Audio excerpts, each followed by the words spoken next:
Bienvenidos a su programa Hope de Jefe a Líder, un espacio donde los gerentes se reconectan con su propósito, se atreven a cuestionar lo tradicional y descubren cómo liderar con impacto en un mundo que cambia día a día con la tecnología. Soy Mar García y creo que ser líder no es una meta, es una evolución constante. Así que empecemos. Hoy iniciamos nuestro episodio con un invitado muy especial, José Arturo Palomino y Gaona, experto y consultor en transformación digital, estrategia e innovación tecnológica, con más de 15 años de experiencia en empresas como Talma, Seidor, Mafirma, Química Suiza y StatCraft. Su aporte ha sido de alto impacto en procesos, cultura y tecnología. Bienvenido, José Arturo. Hola Mar, mucho gusto. Muchas Gracias gracias por por el estar espacio. aquí. No, gracias a ti, gracias a ti. Bien, vamos a conocer ahora sobre, digamos, todo un espacio de preguntas que vamos a ir realizándote, una dinámica, una conversación para conocer acerca de tu experiencia, todo lo que nos puedes contar. 15 años de experiencia es muchísima información que vamos a intentar sacar hoy en este episodio y conocerte más. Hablando sobre el aspecto de tu historia, de cómo fue que llegaste al mundo de la tecnología, cuéntanos un poco sobre eso y específicamente en agilidad. Bien, bueno, nuevamente Mar, muchísimas gracias por el espacio para conversar un poquito más sobre estos temas que yo creo que son muy vigentes y que también tienen cierta, digamos, interpretación de lo que es la agilidad, la cultura, la innovación y la tecnología, y hoy por hoy mucha sinergia entre ellas. Bueno, ¿cómo empiezo yo? La carrera en sí, la verdad es que no la elegí yo. Yo quería estudiar psicología, para ser muy sincero, pero mi papá me dijo, creo que esa carrera no va a ser muy fructífera en el futuro, ¿no? Mejor elige entre ingeniería electrónica o ingeniería de sistemas, y de alguna u otra manera salí eligiendo ingeniería de sistemas. Pues digamos que ahí fue la selección de la carrera para un poco entender el mundo de los sistemas de información y la tecnología. Claramente ya en la universidad uno tiene que seguir la currícula, y poco a poco yo creo que fui descubriendo esa intersección incluso que hay entre la parte tecnológica, que digamos la parte dura, y la parte soft, que son las personas. Entonces ese cariño quizás que yo quería tener con la psicología, de alguna u otra manera la pude también hacer como sinergia con lo que aprendí a nivel tecnológico. Y creo que el punto clave más o menos fue como en el 2015, en donde yo me encontraba trabajando para una empresa, y la capacidad que uno tenía ya no era solamente necesidades técnicas para poder resolver situaciones, sino más bien la necesidad de poder coordinar con personas, de poder establecer compromisos con personas, acuerdos con personas, y que finalmente haya un cumplimiento de esos acuerdos. La capacidad para poder empatizar, para poder comunicar, para poder negociar. Creo que ahí fue un poco ese punto de quiebre en el que dije, no solamente saber de tecnología, de hardware, de software, sino que hay una necesidad muy importante de poder tener una muy buena comunicación e interrelación con las personas. Desde ahí es que descubro, digamos, esa parte. Me salta mucho la curiosidad porque tú eres ingeniero de profesión. Así es. Y luego quieres estudiar psicología, ¿no? Es un cruce un poco extraño, un poco raro. Pero a la vez también, digamos que como lo cuentas, creo que se han ido integrando cada capacidad que tú al final has querido también desarrollar, ¿no? Y lo has logrado. Sí, la verdad que sí, la verdad que sí. Bien, me encanta mucho lo que nos cuentas y la mixtura, por así decirlo, de los diferentes tópicos que hoy en día lo trabajas. Yo tengo una consulta, José Arturo, porque tenemos muchos líderes que trabajan, digamos, desde un punto de vista de la agilidad, pero a la vez no quieren perder el enfoque de una visión estratégica. Es decir, que en su negocio tienen que cumplir ciertos objetivos, ciertos, digamos, puntos que dentro, digamos, del área comercial que a veces uno establece, pero a la vez también tienen que llevar a sus equipos en la operación y no perder de vista ese enfoque. Entonces, ¿cómo crees tú que nosotros podemos, o cuál crees tú, o cuál sería la recomendación que deberías darle a esos líderes para poder trabajar con agilidad y que no pierdan ese enfoque de esa visión estratégica? Bien, buena pregunta. Yo creo que inicialmente todos tenemos que reconocer que estando en una organización Ujú. tenemos una misión y una visión de organización de la Así es, compañía, correcto. que esta finalmente viene en cadencia a través de la alta gerencia Ujú, y que finalmente las áreas de tecnología tienen también un rumbo, tienen que ser muy conscientes de que hay una misión y una visión de la compañía. En función a ello, al igual que cualquier otra unidad de negocio o gerencia dentro de la organización, tiene que saber cómo, a través de sus propios procesos y de su equipo, puede contribuir a esa misión y a esa visión. Desde ahí, la agilidad como tal puede contribuir en efecto a poder hacer mucho más eficientes varios de esos procesos a nivel de tecnología. Normalmente la agilidad está pensada en los temas de desarrollo de software para poder, digamos, crear estos productos digitales con menor tiempo y con mayor calidad. Desde mi punto de vista, el enfoque en el que el desarrollo de estos productos digitales, bien pensados, bien analizados, bien orientados a cumplir con esa misión y esa ujú, visión, son los que realmente tienen este impacto y resultado tangible hacia el negocio. Y claramente, ujú. cuando no es así, empieza esta percepción errónea de que la agilidad no me sirve. O tratar de hacerlo de esta forma que podríamos decir que está un poco de moda, no funciona. Entonces hay mucho tema de alineamiento interno para saber con qué herramientas puedes obtener esos resultados que te pide el negocio. Y en los que estamos en tecnología y sabemos que hoy por hoy somos una vertical muy importante para con el negocio, no podemos simplemente subirnos a la ola solo por moda. Tenemos que saber de que hay un resultado por el cual nos van a medir y por el cual nosotros tenemos que ya internamente ser también estratégicos y operativos y ayudarnos, entre muchas otras, con la agilidad para ver si eso nos ayuda justamente a encontrar ese camino. Oh, ok, qué interesante. Y justo hablaste de un punto, una palabra que se me ha quedado en la mente, es la mala percepción. ¿Tú Ajá. crees que hay una mala imagen del el término agilidad?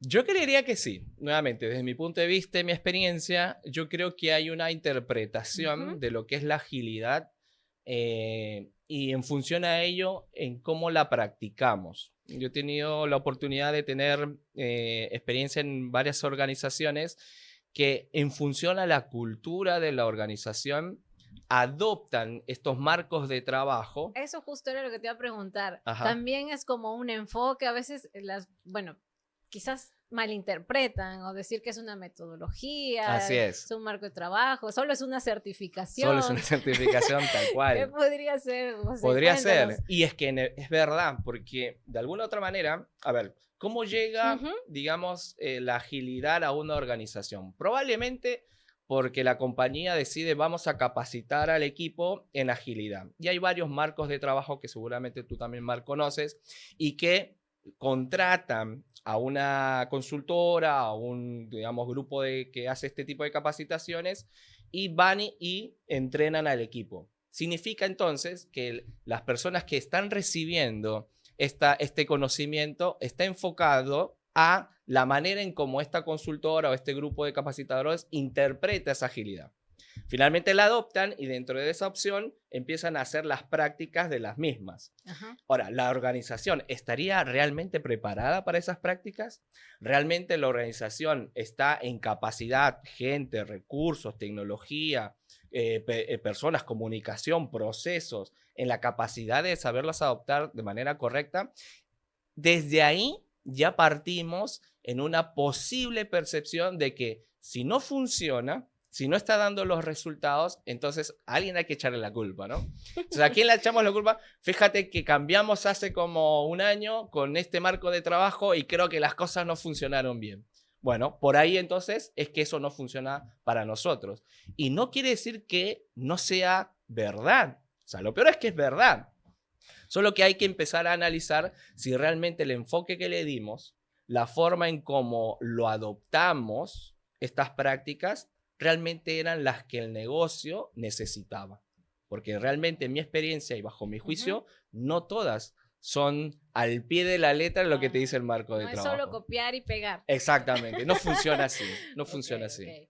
Y ahora hablando, ya que estamos aterrizando la visión, el propósito, un negocio, el también ir personalizadamente a entender los procesos como tú hablas y dar una solución bajo estos marcos de trabajo.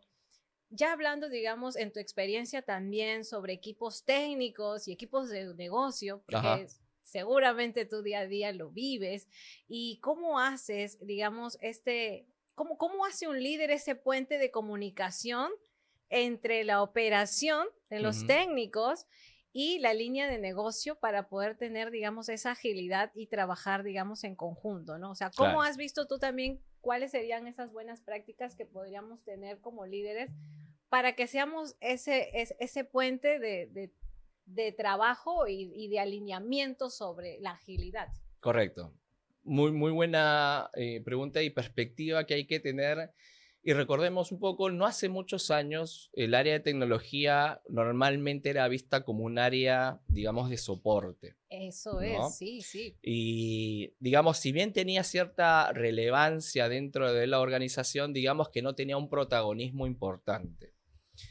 Luego, con la llegada justamente de estos marcos de trabajo, de la manera en cómo se empiezan a crear estas tribus, squads o grupos ágiles, es que empieza a tener una combinación los equipos de tecnología con personas dentro del negocio. Entonces empieza de alguna otra manera las personas técnicas a tener esta frecuente conversación con las personas que están del lado del negocio. Y aquí ya tenemos un gran reto que tenemos que ser conscientes que muchas veces nosotros que estamos más del lado técnico, que no tenemos muchas capacidades o habilidades de comunicación, de coordinación, de empatizar, porque hablamos binario, se nos hace muy complicado. Es verdad, digamos que el mindset es como que si es técnico, solo debería estar en esa posición. En esa posición. Ajá. Y ahí es donde salen algunas personas que pueden combinar este conocimiento técnico y entenderlo de manera correcta con esta capacidad de poder comunicar eso tan difícil de ceros y unos en algo tan sencillo como un lenguaje de negocio y pueda a través de eso hacerse entender. Es ahí donde, por ejemplo, y aquí sí ya le hablo a los líderes, entiendo que esta es mi cámara, ahí sí le hablo a los líderes, tengan en cuenta de que para poder conseguir ese protagonismo, esa cercanía con el negocio, hay que ser estratégicos también. Vale decir, una de las cosas que yo particularmente recomiendo es cómo deberíamos poder seleccionar, porque sí habría que tener, digamos, cierta rigurosidad para saber qué tipo de personas o qué profesionales debemos tenerlo en esa capa media, entre la parte técnica y la parte del negocio, a fin de que sea de alguna otra manera como la cara hacia el negocio. Y como un traductor a la vez como también. Como un traductor, tal cual, como un traductor. Otro es tratar de tener ciertas herramientas, y hoy por hoy hay muchas en el mercado que permiten trasladar justamente esta parte técnica en algo más visual, en algo más de flujo. Porque normalmente las personas que están del lado del negocio conocen su proceso, hablan de proceso y hay que tener ese tipo de lenguaje. Y desde mi punto de vista, las herramientas visuales, gráficas, ayudan mucho para entender e interpretar correctamente algo muy tecnológico. Y lo otro es seguir probando. O sea, vale decir, si hoy por hoy esto que estoy tratando de hacer no me funciona, pues idear, innovar, tratar de buscar otra forma en la que podamos robustecer esta comunicación, esta relación entre área de tecnología y áreas de negocio. Y eso puede incluir procesos, personas, hasta la propia tecnología, en el hecho de poder ir evaluando cómo vamos en esta interacción entre nosotros como tecnología con las áreas de negocio. Wow, y cuando tienes al partner, cuando tienes al área de negocio de tu lado, esas pruebas no son mal vistas o esos pilotos no son mal vistos. Por el contrario, sabemos que ambos buscamos conseguir ese objetivo estratégico del negocio, nuestra misión, nuestra visión, nuestro propósito, y lo que ahora tenemos es un partnership entre nosotros para trabajar en conjunto. Entonces ya no solo es tecnología, ahora es el equipo de tecnología con equipo de negocio. Oh, qué interesante. O sea, al final hacen una sinergia. Así es. No se ven como líneas aisladas, sino como un trabajo en equipo para sacar adelante todos estos objetivos. Así y hablando de este punto y de esta arista de la sinergia, ¿cuáles serían esas competencias que nosotros como líderes tenemos que tener en agilidad? 3 competencias, cuéntame. O 3 competencias. Ajá. Las más importantes que tú en tu experiencia has visto. Vale. Desde mi punto de vista, yo relaciono mucho el tema de la agilidad con competencias ejecutivas o como también se llaman habilidades blandas. ¿Y por qué? Porque si bien tiene que haber un conocimiento técnico, por lo menos del lado de tecnología, y lo vuelvo a repetir, una de las... digamos, uno de los puntos débiles que nosotros tenemos justamente es la comunicación. Entonces parto primero con esa competencia, el saber comunicar, el poder tener la capacidad, la habilidad de saber comunicar algo tan complejo en algo más sencillo. Esa es una primera competencia. Luego lo que realmente nos vamos a topar como gran reto es la capacidad de poder negociar, no a fin de nuestro lado ganar, sino que ganar en conjunto. Entonces la capacidad de poder ofrecer beneficios poniendo nuestro punto de vista, ya sea que hablemos con las jefaturas, con las gerencias de la unidad de negocio, pero que finalmente sepamos intercambiar ideas y que estas ideas se puedan interpretar correctamente y saber que ambos vamos a ganar. La mejor negociación no es que yo gane, sino que ambos ganemos. Ese es un muy buen punto, porque muchas veces siempre tienden a dar, digamos, el peso hacia la persona que hace la primera negociación. Así es. Pero, o sea, el enfoque que tú estás dando es un equilibrio entre ambas. Entre ambos. Okay. Y quizás una última competencia sería la capacidad de juicio crítico. Yo creo que siempre estar teniendo en la mente de que hay que ir mejorando, de que las cosas que si bien hoy por hoy nos van bien, saber identificar qué nuevos puntos de mejoras podemos encontrar. Tener un juicio crítico tipo como ser inconformes y no verlo de un lado negativo, sino de un lado positivo en el sentido de que si hoy me va bien, me puede ir mejor. Y si hoy me va mal, por supuesto, tengo que hacer algo para que me vaya bien. Esa capacidad de análisis, de pensamiento crítico, de juicio, para poder analizar el contexto, la situación, las personas, me debe llevar a mí a poder preguntarme, ¿qué más puedo hacer? ¿Qué distinto puedo hacer ahora para cambiar un poco el rumbo?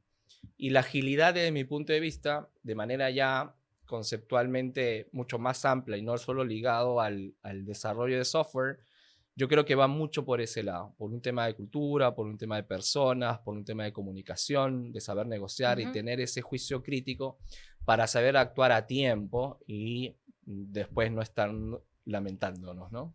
Creo que hay una pregunta picante que quiero hacerte y después de lo que acabas de comentar de las competencias, de todas maneras igual quiero hacerlo porque me gustaría saber, ¿es suficiente tener una certificación de Scrum Master para considerarse ágil? Pues claramente no, claramente no. Una vez un gerente a mí me dijo, cuando alguien, independientemente que sea la certificación de Scrum Master, como cualquier otra certificación, una certificación lo que me da aval es de que la persona aprobó un examen. Pero luego, la práctica real de ese conocimiento está en la cancha. Y seguramente muchos de los que nos están escuchando o viendo tienen a una persona o un personaje que puede tener todos los galardones, pero dice, creo que no lo aplica en nada, creo que se le olvidó. O sea, en otras palabras, una cosa es tener el certificado, que no es nada menor, por el contrario, involucra también que hubo un esfuerzo para poder lograr el puntaje, para obtener Claro, esa una constancia, certificación ¿no? Acreditada. acreditado, Ujú. que está muy bueno, pero que eso no garantiza de que vaya a hacer las cosas correctamente bien, ¿no? Eh, en consecuencia y en resumen, la respuesta es que no garantiza tener Muy Scrum bien. Master certificados para que ya se pueda decir, esta empresa está en el rumbo de la agilidad. No. Perfecto, perfecto. Ya saben, todos los que nos están escuchando ya tienen ya las recomendaciones de José Arturo. Bien, José Arturo, me gustaría también saber cómo enfrentas o cómo aplicas la agilidad en empresas grandes Ujú. y en startups que recién están empezando, ¿no? Empresas unicornios, que a veces así también se les llama. ¿Cómo haces esa aplicación en, en estos dos puntos o dos modelos distintos? Ujú. Bien, buena pregunta. Al menos en mi experiencia, una empresa grande tiene, tiene espalda financiera, tiene procesos bien definidos, tiene personas muy capacitadas. En consecuencia, es más difícil poder adaptar nuevos marcos de trabajo que interrumpan su, digamos, normal proceso de operativo. Por tanto, la capacidad que tienen para adoptar estos marcos de trabajo puede costarles más. Pero claramente las organizaciones quieren que esto funcione y apuestan e invierten. Y eso está muy bien. La pregunta es, ¿cuántos resultados estamos obteniendo con eso? Y seguramente veremos algunos casos en los que a algunos les va bien, algunos parcialmente bien y algunos que no tanto. En el caso de las startups, desde mi punto de vista, funciona un poco distinto, porque lo que busca la startup inicialmente es poder recaudar capital para que inversores también sigan apostando por, digamos, su solución. Y con ello, digamos, tienen que valer de todo lo que tengan a su alcance para poder seguir operando. El tema del flujo de caja probablemente sea algo del día a día. Y las pocas o muchas personas que puedan estar ahí, yo creo que en mi experiencia también que he podido compartir con varias de ellas, eh, si bien pueden ir definiendo procesos y pueden ir definiendo maneras de hacer el trabajo, son mucho más ágiles aquí en el sentido de cambiar. Si esto no me funciona, tenemos que pensar otra manera para seguir avanzando. Y todas las personas normalmente que están o forman parte, digamos, de los tomadores de decisiones dentro de una startup, están en ciertas capacidades y obligación, porque no tienen de otra, de pensar de una manera distinta para ver cómo continúan Claro, operando. sí, Porque si no, y como ya hemos visto y un así poco lo que es. conversábamos antes, hay muchas pequeñas empresas o empresas que quieren iniciar y que lastimosamente a los pocos años pues ya no los vemos en el mercado, ¿no? Así ¿Por qué? es. Porque un tema de flujo. Exacto. Y justo hablando de ese punto, y era lo que también conversábamos, es que hace poco, los últimos 3 años, han desaparecido 300.000 empresas MIPES, Mm. ¿no? Entonces, también hablamos ahí sobre un tema de crisis, ¿no? Y claro, Ajá. puede ser compañías grandes o startups, y está muy interesante lo que comentas porque cada una tiene su particularidad. Y quiero entrar, digamos, en esta pregunta de la crisis financiera, porque seguramente hay algunas personas que nos están escuchando que tienen un negocio, que están tal vez en el segundo año y medio y tal vez con este dato puedan preocuparle un poco sobre su situación, o empresas que ya están ahora en crisis Ujú. y están, digamos, a punto de dar una decisión o tomar una decisión en la que tengan que dar un paso, pero no saben cuál podría ser la decisión más correcta en el camino de la continuidad de su negocio. Correcto. Entonces, seguramente en tu experiencia que tú tienes, has pasado por este tipo de situaciones en los que tú has analizado las crisis financieras en las compañías, ¿no? Ujú. Entonces, ¿cómo pueden los procesos ágiles o la agilidad resolver este tipo de situaciones de caos y que empresas puedan desaparecer en un plazo no mayor de 3 años para estas situaciones de negocios? Claro. ¿Cómo lo trabajas tú? ¿Cómo lo llevas? Yo creo que uno hay que identificar el contexto de cada compañía, porque probablemente encontremos de que hay una falencia en alguna área. Puede ser el área comercial, falta de ventas, o puede haber más bien alguna falencia en el área de operaciones, o puede haber una falencia en el área propiamente financiera. Yo creería que primero habría que identificar ello. Ahora, en las empresas, digamos, pequeñas, probablemente el concepto de la agilidad no lo tengan de conocimiento como marco de trabajo, porque alguien vino como consultores para darles un speech o darles una capacitación.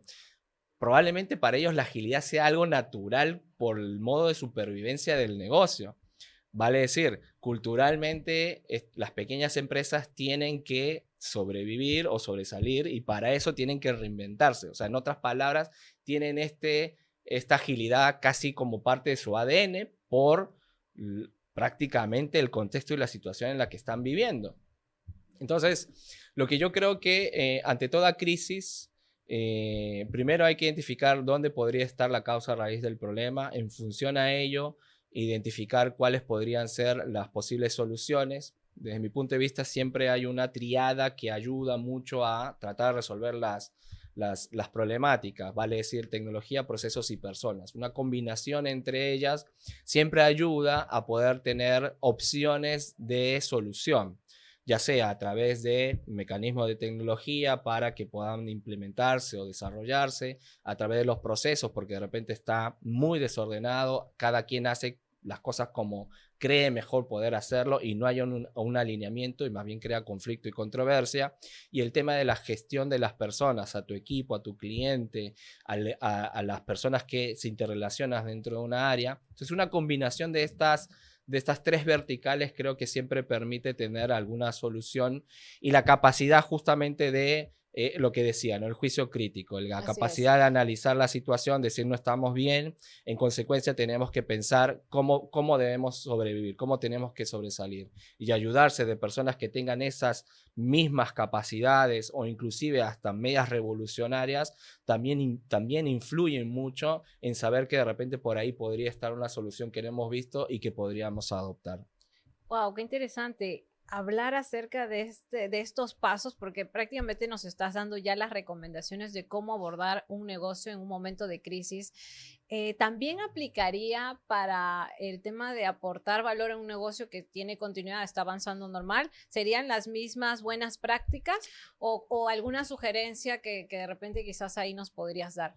Yo creo que sí sirven, solo que el scope o el alcance es menor. Porque cuando una compañía es muy grande, normalmente vamos a ver que ciertas áreas tienen o les han, bueno, en algunos casos les han impuesto, en otras por decisión lo quieren hacer, pero no es que sea un impacto hacia toda la organización. Yo particularmente muy poco he visto en el que este tema de agilidad realmente esté en toda la organización. Normalmente siempre acompaña a TI porque de alguna otra manera como que nació de TI y es con algunas áreas de negocio. Lo que sí muchas organizaciones grandes estratégicamente seleccionan qué unidad de negocio es la que debería poder iniciar este tipo, digamos, de proyectos o de correlación O sea, con la siempre agilidad. hay un área que primero tiene que empezar a Así trabajarse la es, agilidad. correcto. No son dos, tres, primero una se empieza. Normalmente se comienza con una Ajá. porque lo que se espera de alguna otra manera es que sea el referente para que las otras áreas puedan decir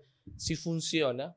En consecuencia, me subo también al barco y me gustaría también Y experimentar. esa área en específica que se le va a dar la prioridad, ¿es algo que tiene que estar, digamos, como parte del producto o servicio que se le va a dar al cliente?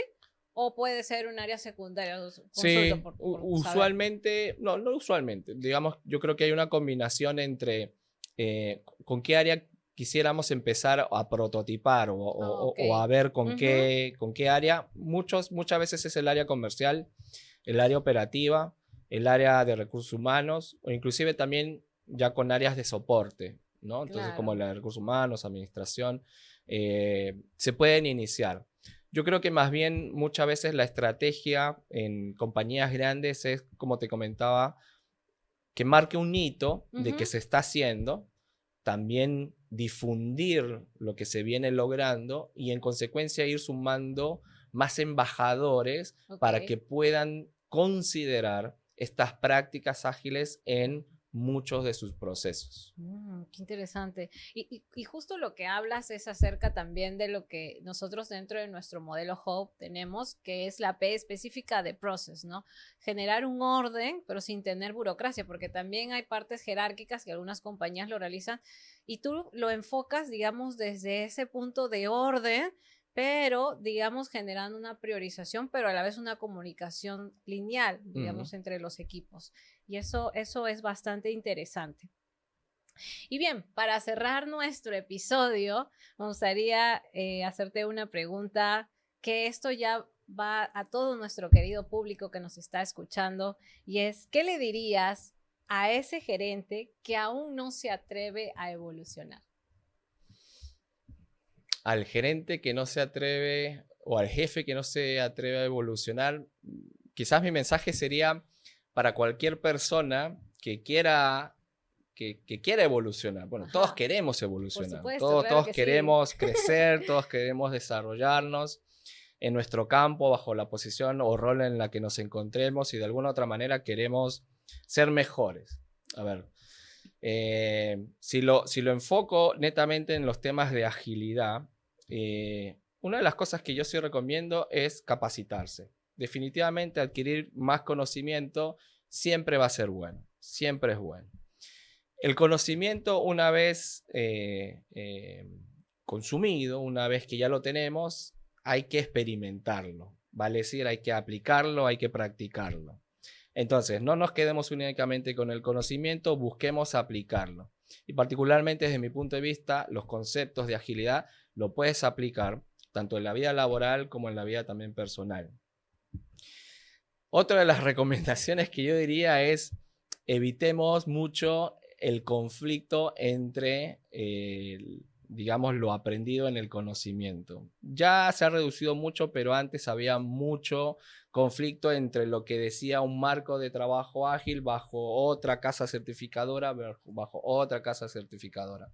Incluso las empresas ponían dentro de sus vacantes que necesitaba cierto profesional dentro de esta casa certificadora, ¿no? Entonces yo creo que ahí, si bien, bueno, cada uno tiene una política de lineamiento y es totalmente respetable, yo creo que finalmente se ve en los resultados que se haya podido tener y una vez también que conozcas a la persona en cómo puede aplicarlo. La experiencia es muy importante y aplicarlo bajo situaciones reales, lo aprendido como conocimiento es vital. Entonces, para los profesionales en general, capacitarse de manera constante en temas de agilidad y en cualquier otro, digamos, estudio o competencia que esté ligado a su profesión, particularmente a la gente de TI, no perder de vista el tema de las nuevas tendencias, que hoy por hoy temas de IA, por ejemplo, son cosas que ya se vuelve un must, o sea, ya tenemos que saberlo,